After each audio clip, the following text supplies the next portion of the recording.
Now that you're building up your layers expertise, I want to share with you a few more techniques that you can add to your bag of tricks when it comes to working with a document which has multiple layers. Well, here with this document, you can see I have these different layers.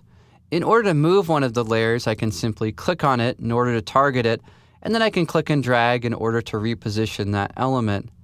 Yet there are a few other techniques that you can use which allow you to do this even more quickly so that you don't always have to navigate to the Layers panel.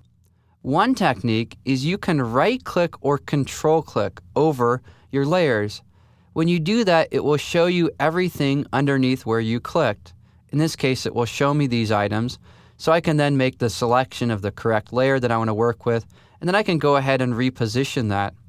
And this is really helpful because this works regardless of the opacity of your layer. Another way that you can quickly target and select layers is by turning on what's called Auto Select. If you click to turn that on and then go ahead and click around your Layers panel, you'll notice that it automatically jumps to these different layers simply as I click. Now, some people find this helpful. In my own workflow, I find it a bit distracting because I find that I'll accidentally click on layers and it's just too much.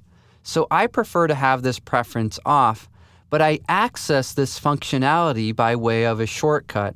What you can do is go ahead and press Control-Option on a Mac or Control-Alt on Windows, and then you can click.